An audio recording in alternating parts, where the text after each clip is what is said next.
Tantor Audio, a division of Recorded Books, presents A Stitch of Time, the year a brain injury changed my language and life, by Lauren Marks. Narrated by Tavia Gilbert. Author's note: on aphasia and the unknown unknowns. Isena duen gustia omen da. That which has a name exists. Basque proverb.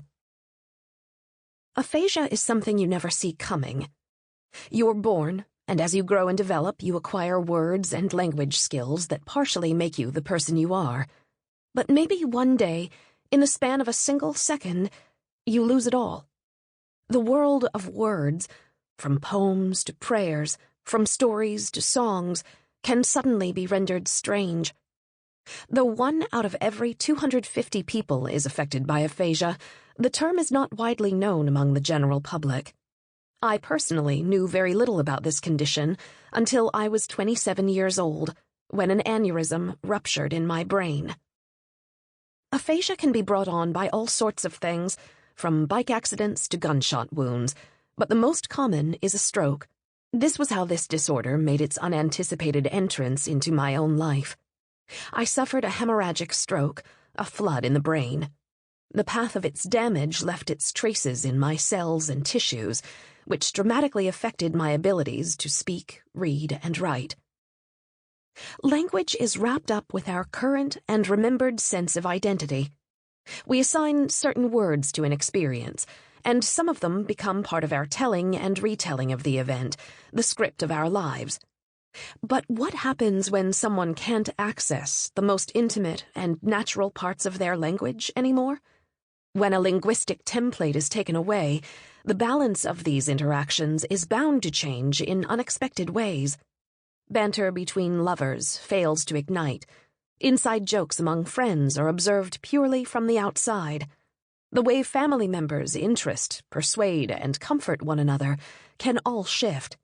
We use words to describe ourselves to others, but also to describe ourselves to ourselves. This makes language and memory often inextricably intertwined. When writing about a neurological injury, one faces the most basic challenges of memory itself. In The 7 Sins of Memory, author Daniel Schachter warns that past events are filtered by current knowledge, and people seem almost driven to reconstruct the past to fit what they know in the present. Memory is a constant act of creation. As our versions of ourselves change, our memories change as well, unconsciously adjusting their dimensions to our newest understanding of the world.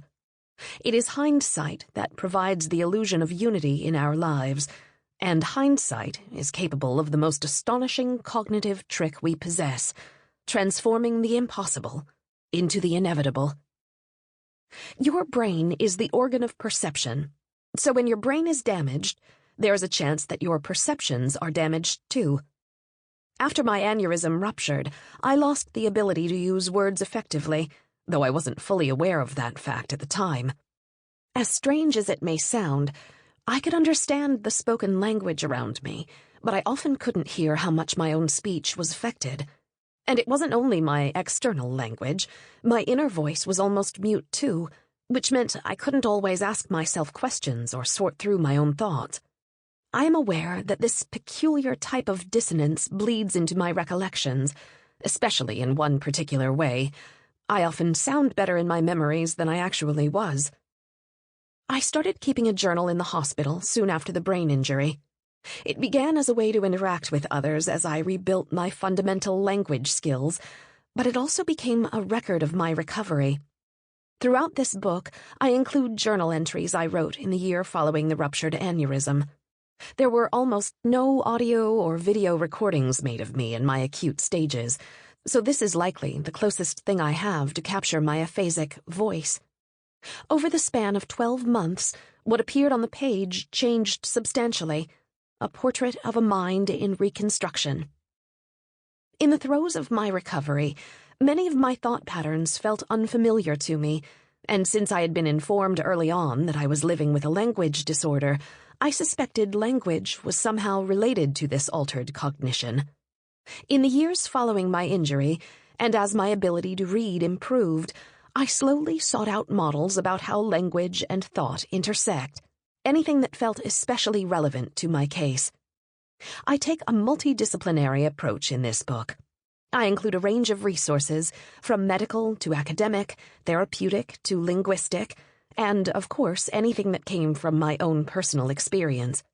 Questions of how language affects thought have been asked for centuries. Theoretical models and practical research each illuminate the discussion in certain ways, but they also can directly contradict each other. And since these issues remain open-ended in society at large, this book reflects that lack of certainty. Long after my onset of aphasia, I came to know many other people with the condition, and several members of this community reported to me that their experiences with aphasia didn't much resemble my own. I found this difference initially jarring, but soon realized that I shouldn't have been surprised.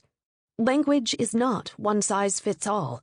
Language is unique to each person who uses it, and when it breaks down at a neurological level, like in cases of aphasia, it follows that this experience would also be unique to the individual. Even though I have regained a lot of my fluency, people with aphasia live with its effects throughout their lifetimes. I certainly do. This does put me in a strange position as the author here. I use language to describe a lack of it, chronicling a journey that troubled my very sense of self, which still makes me wonder what recovery can be when considered in such a relative way. After all, what is a memory without a stable identity attached to it? How well could a woman with a language disorder actually recall what people said to her, and what she said in response? How could she capture recollections of thought patterns, and how could she come close to relaying how her brain functioned after her brain ceased to function in that way? It is a challenge, to say the least, but one propelled by a deep curiosity. Still, with an exploration like this, I think it's only fair to question what is likely to be included and what is bound to be excluded, too. Who would trust that woman with a quotation mark if she could not trust herself? What I am certain of is this. Even though throughout this book I've included journal entries and a few other devices, hoping to accurately represent the way I was thinking during the time of the injury, I also know that some part of this project is impossible, because my mind, and my ability to use it, has changed irrevocably since then. And if the person who wrote those journals in 2007, 2008 had been able to finish this book at the time, that story wouldn't look or sound anything like this one. I paid attention to the world differently then, and drew different conclusions from what I took in. That's just the kind of paradox I have to know and accept, with no small amount of humor, at every step along the way. Myself is a moving target. August 23rd, 2007. The walls of Priscilla's bar were the color of dark velvet. The wooden floors were sticky, and the air smelled of recently applied cleaning products. The place was far from packed. When my friends and I walked through the front door, we joined a clientele that was middle-aged, disproportionately male, and gay. A one-legged man was parked in his wheelchair by the cigarette machine, his large German shepherd panting by his side. He didn't appear to be blind, but the management didn't seem to care about the dog, which I felt added to the genuine come-as-you-are atmosphere of the place. I picked up my drink and headed to a table with my friend Laura. Our other pal, BJ, stayed on at the bar, chatting up the clean-shaven man mixing the drinks. Why pull him away? It was one of our rare nights off from our grueling international tour, and we all needed to unwind in our own way. We had found the pub during our first week in Scotland, riding buses around town as we prepared our play for its debut at the International Fringe Festival in Edinburgh. Priscilla's was on our bus route, halfway between the theatre, where we were touring our show, and the family home where we were staying. The steep landscapes of Edinburgh were impressive. Its parks and graveyards were of verdant patchwork, and the nearby hills were so green they were almost purple. But we soon discovered how much rain was needed to maintain that lushness. Even the sunniest of days would often erupt into spontaneous storms, which swelled the gutters and flooded the routes we would have walked, making our bus commute a necessity. As we sat in our favorite seats at the top level of the red double-decker, we would look over at the bar and its patrons, who always started their drinking early. Even the grimmest weather did not dissuade them from squeezing onto the sidewalk in their violet cafe chairs, cackling over their fluorescent-colored cocktails. "Without a care in the world," Laura would say, leaving her wet fingertips on the fogged-up window as we hurtled by. I understood what she meant. I also had twinges of envy as I looked over that scene. These men were doing exactly what they wanted to do in the exact way they wanted to do it. They seemed so damn satisfied. If only we could all be that lucky. Laura had written a surreal one-woman play, a tragicomic story of a New Age peace activist with a public access TV show who goes on an ill-conceived hunger strike. The play premiered in a downtown theater in Manhattan with a small but encouraging reception. When it was accepted into the festival in Edinburgh, Laura asked BJ and me to be her touring company.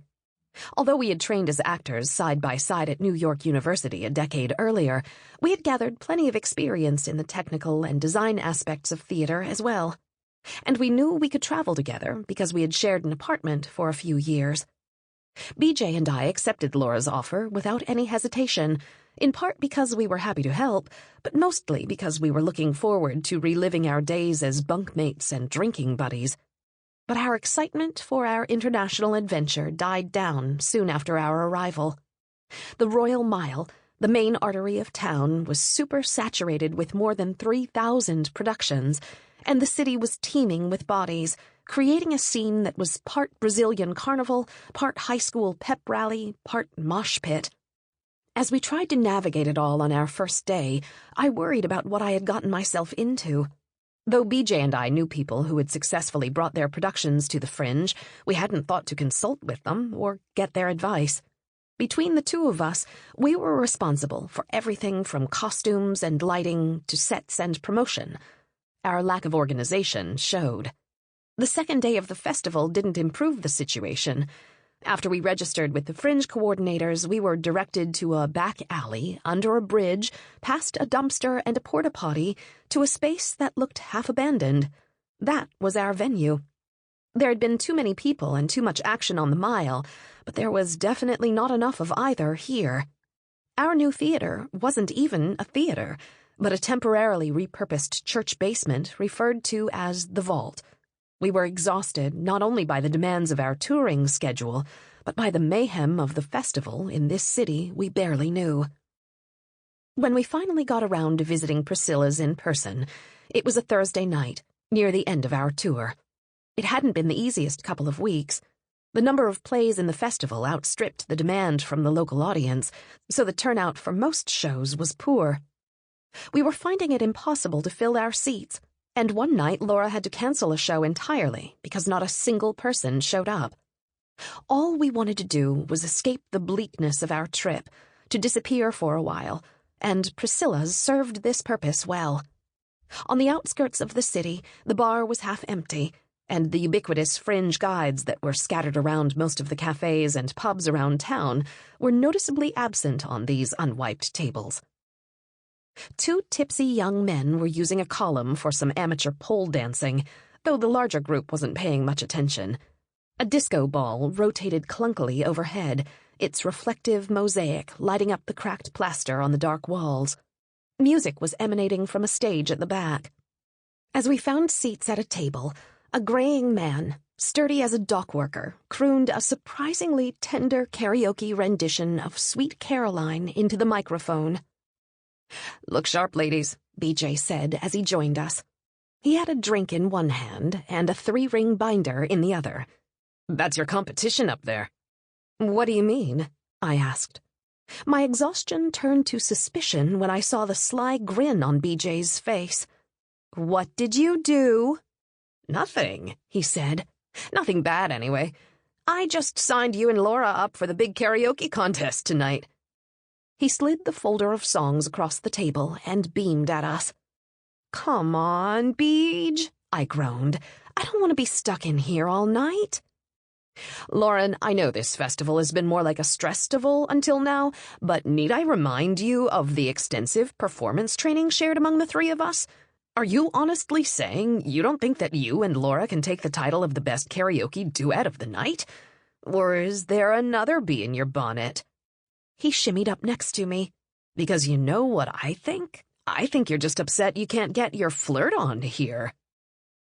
I swatted at BJ playfully. A Scottish romance had definitely not been in my plan for this trip. I had someone back home. Sort of. My boyfriend Jonah and I had been on and off for 5 years, and though our relationship was complicated, it was far from over. But a harmless tete-a-tete with a handsome stranger would have been a welcome distraction, and there was absolutely no way that was going to happen here.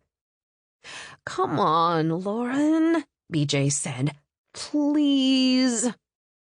BJ was being a little pushy, but I knew he simply wanted to make the most of this trip. He'd left New York for a while, and after spending some time in the Peace Corps, the Fringe was his return to theater life. And he had recently been admitted into a post-baccalaureate program at Columbia University, now on the path to becoming a medical doctor. Nights out like this would be a rare occurrence once we got home. And I had to consider Laura, too. The show's lack of traction, reviews, and audience had been hard for me and BJ to face, but Laura was the writer and sole performer, and she was bearing the brunt of the failure. Now, as she flipped through the song listings, I noticed that she was smiling for the first time in weeks. "There's got to be some prize money for the winner," Laura said, "or at least free drinks." BJ nudged me affectionately. "Go tread the boards a bit. I bet it will make you feel better," he said. I didn't give BJ the satisfaction of agreeing with him aloud, but he was probably right. In spite of my protestations otherwise, getting on stage almost always improved my mood.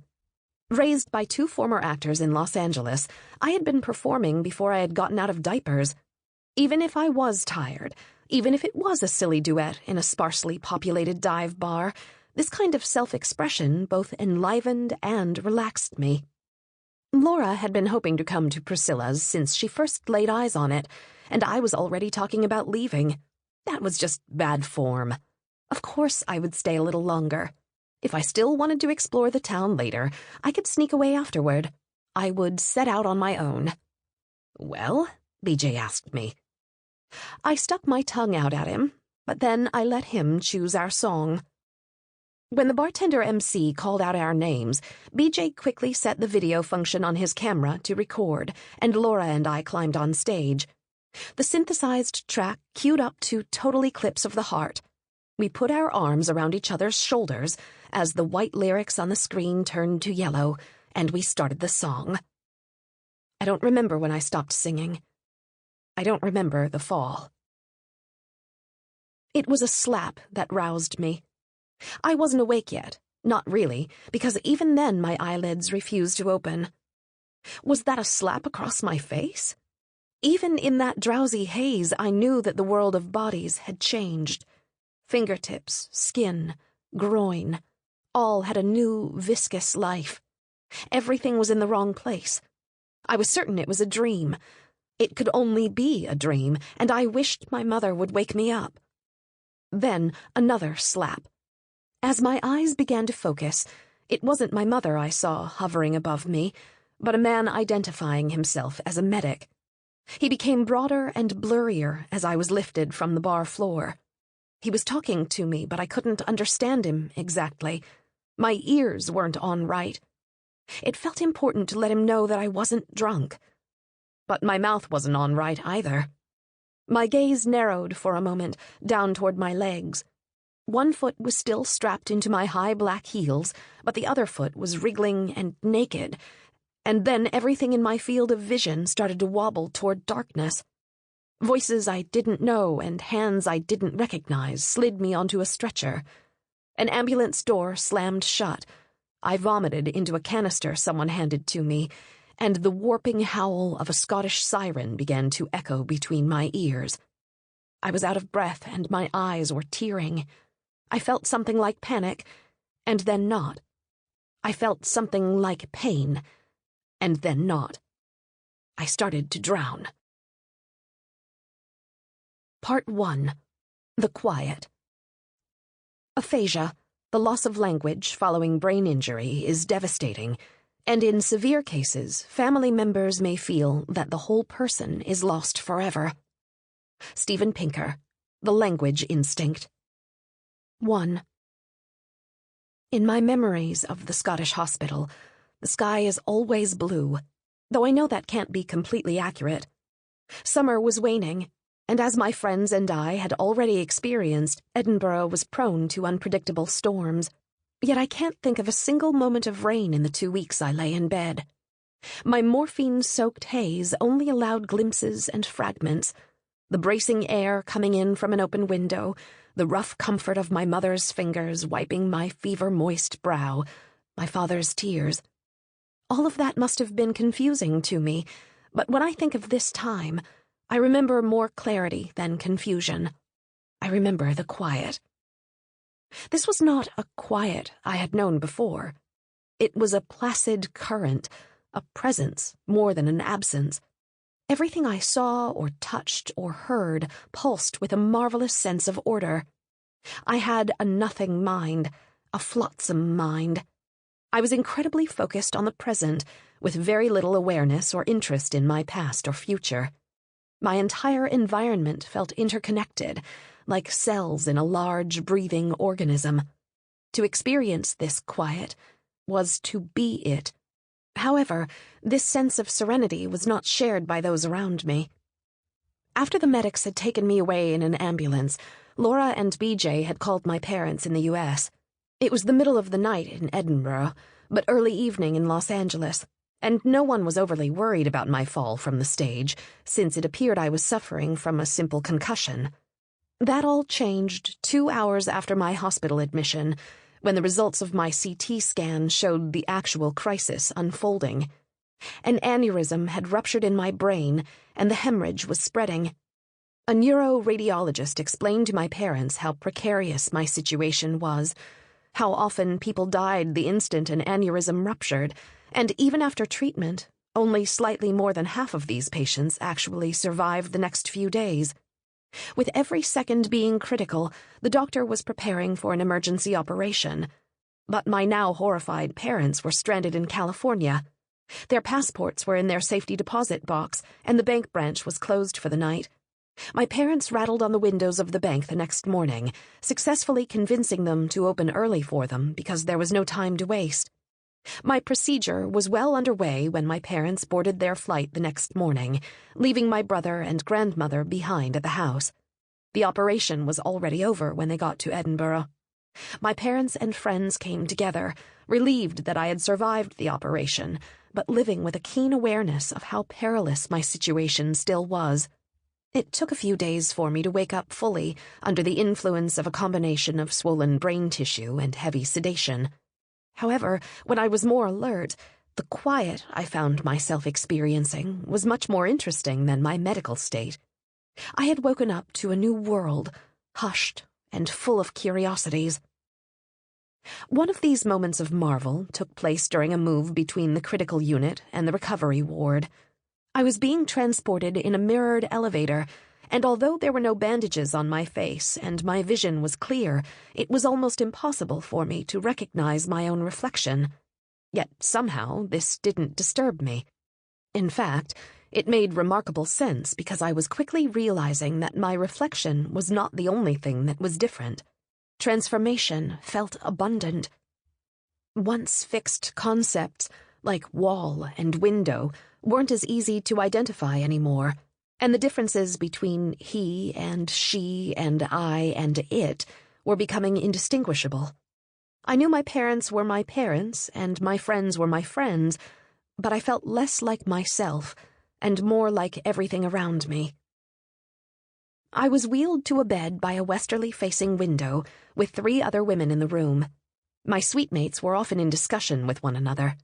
Even through their brogues, I understood what they were saying, but I rarely took part in the conversations. I just enjoyed the way their voices plodded and pattered like footsteps. At this point, I didn't know much about my brain injury at all. I wasn't in any pain, so my thoughts about my new condition were unfocused and fleeting. Instead of being occupied by questions about why I was in the hospital and what had happened to me, my mind was engrossed in an entirely different set of perceptions.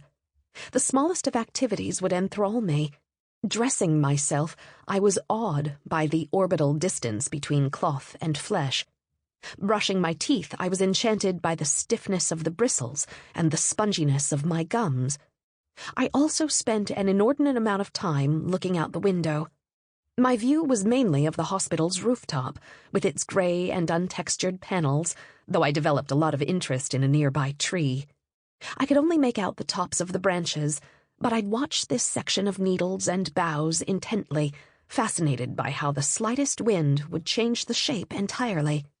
It was always and never the same tree. Very few things disturbed me during this period of time, but even in this formless daydream, I remember the moment that most closely resembled real distress, or, at least, when I became aware of an actual loss. It must have been midday because the sunlight was falling across my body, and that slat of light emphasized the white nightstand on my left. My parents had filled the shelves inside with clothing, and the nurses made sure there were plenty of liquids for me to drink in there, too. On this day, I noticed that there was a stack of magazines on the nightstand, as well as a book. I am not sure how long they had been there. For all I knew, they could have even predated my arrival, but this was the first time they piqued my interest. The high gloss of the magazine cover felt wet in my hands, and as I opened it up, I was instantly bombarded with photos of red carpet parades and illustrated makeup tips, a circus of color and distraction. I couldn't linger anywhere. It felt as if the magazine were shouting at me. Closing it was a relief.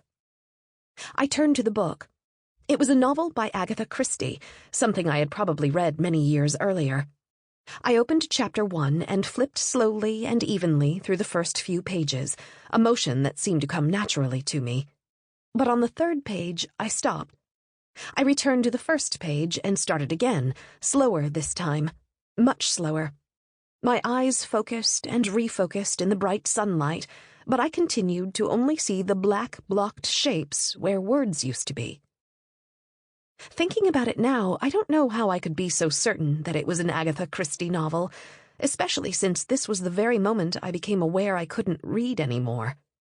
With this simultaneously familiar and unfamiliar book in my hands, I first took in the actual loss of words.